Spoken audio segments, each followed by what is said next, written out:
होता है, ठीक है, तो जिनसे वे बने होते हैं। अब प्रश्न उठता है कि किसी एक तत्व का परमाणु दूसरे तत्व के परमाणु से भिन्न क्यों होता है, ठीक है। सेकंड क्वेश्चन इसमें उठ रहा है कि क्या परमाणु वास्तव में अविभाज्य होते हैं जैसे कि डाल्टन ने प्रतिपादित किया था, या परमाणु के भीतर छोटे अन्य घटक भी विद्यमान होते हैं। इस अध्याय में हम इन प्रश्न का उत्तर मिलेगा, ठीक है। हम अपरमाणु कणों और परमाणु के विभिन्न प्रकार के मॉडलों के बारे में पढ़ेंगे, जिनसे यह पता चलता है कि परमाणु के भीतर किस प्रकार से व्यवस्थित होते हैं। तो 19वीं शताब्दी के अंत में वैज्ञानिकों के समक्ष सबसे बड़ी चुनौती थी कि परमाणु की संरचना और उसके गुणों के बारे में पता लगाना, ठीक है। तो परमाणुओं की संरचना को अनेक प्रयोगों के आधार पर समझाया गया। परमाणुओं के अविभाज्य न होने के संकेतों में से एक संकेत स्थिर विद्युत तथा विभिन्न पदार्थों का विद्युत चालन की परिस्थितियों के अध्ययन से मिला, ठीक है। तो इसमें पहली चीज़ आती है कि पदार्थों में आवेशित कण कैसे होते हैं। पदार्थों में आवेशित कणों की प्रकृति को जानने के लिए आइए हम निम्न क्रियाकलाप करें। जैसे कि ये एक्टिविटी है, इसमें क्या किया गया है कि सूखे बालों पर कंघी कीजिए बोल रहे हैं, एंड क्या कंघी कागज के छोटे छोटे टुकड़ों को आकर्षित करती है, ठीक है। बी पूछा है, इन्होंने बोला है कांच की एक छड़ को सिल्क के कपड़े पर रगड़िए और छड़ को हवा से भरे गुब्बारे के पास लाइए, क्या होता है ध्यान से देखिए, ठीक है।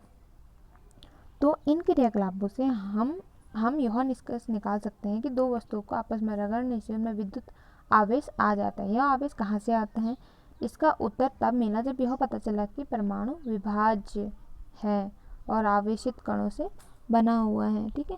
परमाणु में उपस्थित आवेशित कणों का पता लगाने में कई वैज्ञानिकों ने योगदान दिया। 19वीं शताब्दी में और अविभाज्य कण नहीं है, बल्कि 19वीं शताब्दी में यह जान लिया गया कि परमाणु साधारण और अविभाज्य कण नहीं है, जैसे कि पहला बताया था, ठीक है, बल्कि हम इसमें कम से कम एक अवपरमाणु कण इलेक्ट्रॉन विद्वान होता है, ठीक है, जिसका पता जे थॉमसन ने लगाया था। तो ये इंपॉर्टेंट कि इसका पता किसने लगाया था इलेक्ट्रॉन का, तो जे थॉमसन ने। इलेक्ट्रॉन के संबंध में जानकारी प्राप्त होने से पहले ई गोल्डस्टीन ने 1886 में नए विकिरण की खोज की थी। अब नए विकिरण की खोज किसने की थी, तो ये की थी ई गोल्डस्टीन ने। ये भी इंपॉर्टेंट है, you can note this, and जिसे उन्होंने क्या बोला था, कैनाल रे बोला था। ये इंपॉर्टेंट है, कैनाल रे किसे बोला जाता है, ठीक है, का नाम दिया था। ये किरणें धनावेशित विकिरण थी, यानी कि पॉजिटिव थी, जिनके द्वारा अंततः दूसरे परमाणु कणों की खोज हुई, ठीक है। इन कणों का आवेश इलेक्ट्रॉन के आवेश के बराबर किंतु विपरीत था। इलेक्ट्रॉन के आवेश के बराबर तो था, लेकिन विपरीत था। इनका द्रव्यमान इलेक्ट्रॉन की अपेक्षा लगभग 2000 गुना अधिक होता है, ठीक है। उनको प्रोटॉन नाम दिया गया, ठीक। अंततः इलेक्ट्रॉन को ई माइनस के यानी ई निगेटिव के द्वारा और प्रोटॉन को पी पॉजिटिव के द्वारा दर्शाया जाता है। तो इलेक्ट्रॉन और प्रोटॉन को कैसे दर्शाया जाता है, ये भी इम्पॉर्टेंट है। प्रोटॉन का द्रव्यमान 1 इकाई और इसका आवेश +1 लिया जाता है। इलेक्ट्रॉन का द्रव्यमान नगण्य और आवेश -1 माना जाता है। ऐसा माना गया कि परमाणु प्रोटॉन और इलेक्ट्रॉन के बने होते हैं, जो परस्पर आवेशों को संतुलित करते हैं। यह भी प्रतीत हुआ कि प्रोटॉन परमाणु के सबसे भीतरी भाग में होते हैं, ठीक है। प्रोटॉन कहाँ होते हैं, ये क्वेश्चन आ सकता है, तो भीतरी भाग में होते हैं। इलेक्ट्रॉन को आसानी से निकाला जा सकता है, लेकिन इलेक्ट्रॉन प्रोटॉन को नहीं, ठीक है। अब सबसे बड़ा प्रश्न यह था कि ये कण परमाणु के संरचना किस प्रकार करते हैं। हमें इन प्रश्नों के उत्तर नीचे मिलेगा। तो परमाणु की संरचना देख लेते हैं। सबसे पहले हमने अध्याय 3 में पढ़ा था कि डाल्टन के परमाणु सिद्धांत के बारे में पढ़ा था, जिसके अनुसार परमाणु क्या था, अविभाज्य था, अविभाज्य योग्य और अविनाशी था। लेकिन परमाणु के भीतर दो मूल कण इलेक्ट्रॉन और प्रोटॉन की खोज ने डाल्टन के परमाणु सिद्धांत की धारणा को गलत साबित कर दिया, ठीक है। तो यहाँ पे डाल्टन की जो धारणा थी, जो सिद्धांत था, वो गलत साबित हो गया। अब यह जानना आवश्यक था कि इलेक्ट्रॉन और प्रोटॉन परमाणु के भीतर किस तरह व्यवस्थित हैं, ठीक है। इसको समझने के लिए बहुत से वैज्ञानिकों ने भिन्न भिन्न प्रकार के मॉडलों को प्रस्तुत किया। जे थॉमसन ने पहले वैज्ञानिक थे, जे थॉमसन, जिन्होंने परमाणु की संरचना के संदर्भ में पहला मॉडल प्रस्तुत किया। थॉमसन का परमाणु मॉडल देख लेते हैं अभी क्या है। तो थॉमसन के परमाणुओं की संरचना के संबंधित एक मॉडल प्रस्तुत किया, जो क्रिसमस केक की तरह था। इनके अनुसार परमाणु एक धनावेशित गोला था जिसमें इलेक्ट्रॉन क्रिसमस केक में लगे सूखे मेवों की तरह थे। तरबूज का उदाहरण भी ले सकते हैं, जिसके अनुसार परमाणु में धन आवेश तरबूज के खाने वाले भाग को इन्होंने बोला। ठीक है,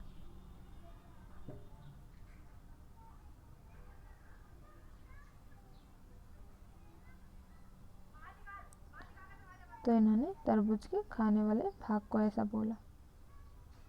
जैसे कि हम यहाँ पे देख सकते हैं, लाल भाग की तरफ बिखरा हुआ है जबकि इलेक्ट्रॉन धनावेशित गोले में तरबूज के बीज की भांति धंसे हुए। तो इन्होंने ऐसे बोला, इसको धनावेशित गोला बोला पूरा, और इसमें जो इसमें बीज होते हैं उनको इलेक्ट्रॉन बोला, जो कि माइनस की तरफ धंसे हुए हैं इसमें। ठीक, थॉमसन का ये परमाणु मॉडल था। इनके बारे में पढ़ लेते हैं। ब्रिटिश भौतिकी शास्त्री जे थॉमसन 1856 से 1940 का जन्म इनका 18 दिसंबर 1856 में हुआ था। मैनचेस्टर के कीचम हिल क्षेत्र में हुआ था। ठीक है, इलेक्ट्रॉन की खोज के कारण 1906 में इनको भौतिक शास्त्री में नोबेल पुरस्कार मिला। ठीक है, तो कब मिला नोबेल पुरस्कार? 1906 में। 35 वर्ष तक वे कैम्ब्रिज में केवेंडिश प्रयोगशाला के निदेशक थे और उनके शोध के साथ सहयोगियों को भी आगे चलकर नोबेल पुरस्कार मिला। ठीक, थॉमसन ने प्रस्तावित किया कि पहला क्या उन्होंने प्रस्तावित किया कि उन्होंने बोला कि परमाणु धनावेशित गोले का बना होता है और इलेक्ट्रॉन उसमें धंसे होते हैं। दूसरी उनकी क्या बात थी कि ऋणात्मक और धनात्मक आवेश परिमाण में समान होते हैं। ठीक है, इसीलिए परमाणु विद्युतीय रूप से उदासीन होते हैं, ऐसा उन्होंने कहा। ठीक है, दो इम्पोर्टेंट है ये पॉइंट्स भी। यद्यपि थॉमसन के मॉडल के परमाणु के उदासीन होने की व्याख्या हो गई, किंतु दूसरे वैज्ञानिक द्वारा दूसरा यहाँ पे आता है रदरफोर्ड का परमाणु मॉडल। तो अर्नेस्ट रदरफोर्ड यह जानने के इच्छुक थे कि इलेक्ट्रॉन परमाणु के भीतर कैसे व्यवस्थित है। उन्होंने एक प्रयोग किया। इस प्रयोग में तेज गति से चल रहे अल्फा कणों को सोने की पन्नी से टकराया गया। ठीक है, इनका ये जो इनका प्रयोग था ये बहुत फेमस रहा। इन्होंने क्या किया, इन्होंने सोने की पन्नी इसलिए चुनी क्योंकि उसमें बहुत पतली परत चाहते थे ये। ठीक है, और सोने को बहुत ही पतला परत में कन्वर्ट किया जा सकता है। सोने की यह पन्नी 1000 परमाणु के बराबर मोटी थी। ठीक है, फिर भी 1000 परमाणु के बराबर मोटी थी। अल्फा कण द्विआवेशित हीलियम कण होते हैं, अतः ये धनावेशित होते हैं।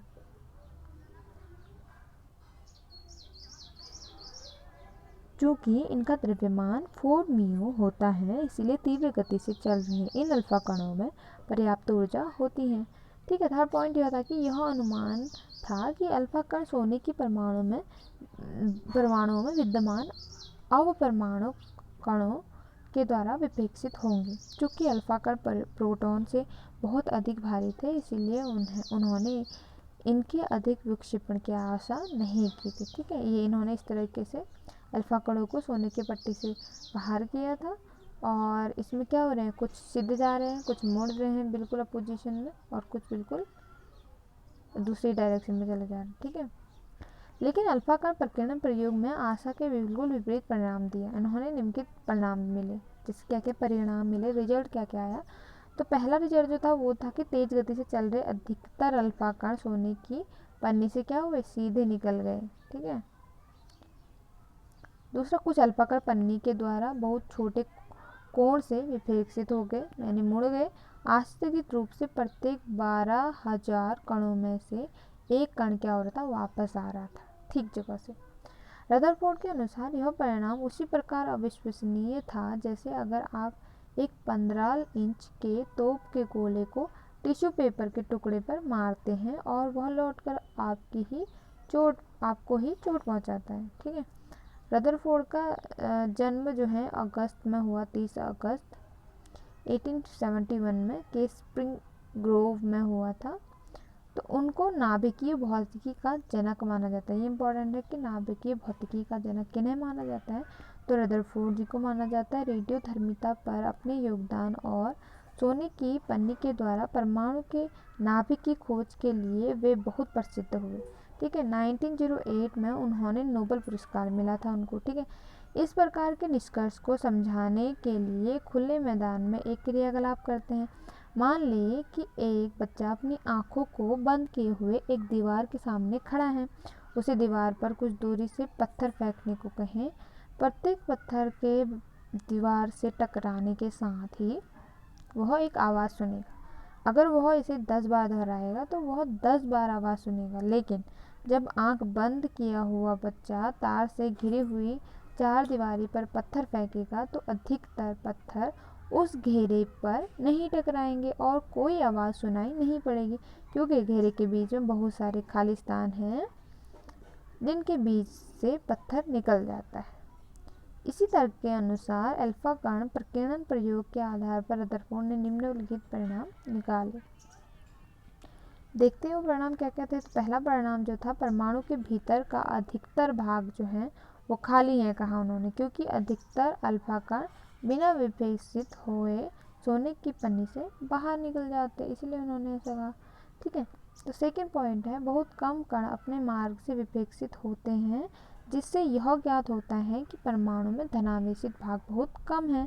थर्ड पॉइंट जो था, बहुत कम अल्फा कण 180 डिग्री पर विक्षेपित हुए थे, जिससे यह संकेत मिलता है कि सोने की परमाणु का पूर्ण धनावेशित भाग के द्रव्यमान परमाणु के भीतर बहुत कम आयतन में जो है सीमित है। ठीक है। तो प्राप्त आंकड़ों के आधार पर उन्होंने यह निष्कर्ष निकाला कि नाभिक की त्रिज्या परमाणु की त्रिज्या से 10⁵ गुना छोटी होती है। ठीक है। अपने प्रयोगों के आधार पर रदरफोर्ड ने परमाणु का नाभिकीय मॉडल जो है प्रस्तुत किया, जिसके निम्नलिखित लक्षण थे। अब लक्षण देख लेते क्या। पहला जो था, परमाणु का केंद्र धनावेशित होता है, जिसे नाभिक कहा जाता है। एक परमाणु का लगभग संपूर्ण द्रव्यमान नाभिक में होता है। इलेक्ट्रॉन नाभिक के चारों ओर वर्तुलाकार मार्ग में चक्कर लगाते हैं। नाभिक का आकार परमाणु के आकार की तुलना में काफ़ी कम होता है। ठीक है। तो ये था इनका मतलब।